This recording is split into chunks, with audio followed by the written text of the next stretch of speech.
भोजपुरी पर्दे के बादशाह पवन सिंह अब एक नए अवतार में सामने आ रहे हैं। उन्हें मिली है Y+ श्रेणी की सुरक्षा। एक ऐसा सुरक्षा कवच जो बताता है कि खतरे की आहट कितनी गंभीर है। लेकिन सवाल ये कि आखिर क्यों इस सुपरस्टार को इतनी कड़ी सुरक्षा मिली है। सूत्रों के हवाले से मिली खबर बताती है कि हाल के दिनों में बढ़ते विवादों और उनके जान के खतरे की आशंका ने सरकार को ये फैसला लेने पर मजबूर किया है। वहीं पवन सिंह, जो हाल ही में भारतीय जनता पार्टी का दामन थाम चुके हैं, पिछले दिनों दिल्ली में केंद्रीय गृह मंत्री अमित शाह और बिहार के कद्दावर नेता उपेंद्र कुशवाहा से उनकी मुलाकातें बिहार की सियासी फिजा में एक नई हलचल पैदा कर चुकी है। अटकलें तेज है कि बीजेपी उन्हें बिहार चुनाव में अपना उम्मीदवार बना सकती है और ये कदम उनकी राजनीतिक महत्वाकांक्षाओं को नई उड़ान देने वाला साबित होगा। लेकिन इस सुरक्षा घेरे की नींव में गंभीर धमकी भी शामिल है। सितंबर महीने में पवन सिंह को जान से मारने की धमकी मिली थी, जिसका वीडियो सोशल मीडिया पर आग की तरफ फैल गया था।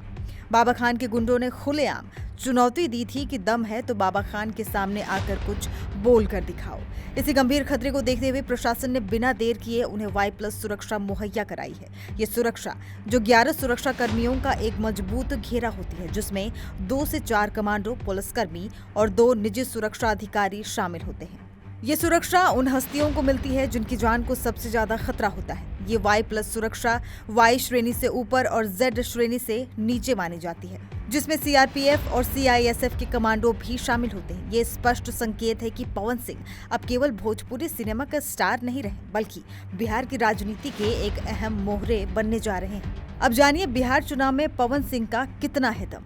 पवन सिंह अब बीजेपी के मजबूत खेमे से चुनावी मैदान में ताल ठोकने की तैयारी कर रहे हैं। याद होगा, पिछली बार उन्होंने काराकाट से निर्दलीय चुनाव लड़कर बीजेपी को खासा नुकसान पहुंचाया था, लेकिन अब बीजेपी ने उन्हें अपने पाले में लाकर एक तीर से कई निशाने साधे हैं। पवन सिंह के स्टारडम का लाभ बीजेपी को बिहार की चुनावी जमीन पर निश्चित तौर पर मिलेगा। लेकिन एक तरफ जहां उनका राजनीतिक करियर उड़ान भरने को तैयार है, वहीं दूसरी तरफ उनका निजी जीवन विवादों की भेंट भी चढ़ रहा है। पवन सिंह, जो इन दोनों उपेंद्र कुशवाहा के पैर छूने से लेकर RK सिंह से माफी मांगने तक लगातार सुर्खियों में रहे हैं, आज एक बेहद निजी और संवेदनशील मामले को लेकर चर्चा में भी है। उनकी दूसरी पत्नी ज्योति सिंह के साथ चल रहा विवाद, ये मामला अब सड़क पर आ चुका है और इनका सीधा असर उनके उभरते हुए राजनीतिक करियर पर भी पड़ रहा है। पवन सिंह ने 2018 में ज्योति सिंह से अपनी दूसरी शादी की थी। उनकी पहली पत्नी नीलम सिंह ने शादी के 1 साल बाद ही दुखद रूप से आत्महत्या कर ली थी। अब जब पवन सिंह अपनी नई राजनीतिक पारी शुरू कर रहे हैं, उनका निजी जीवन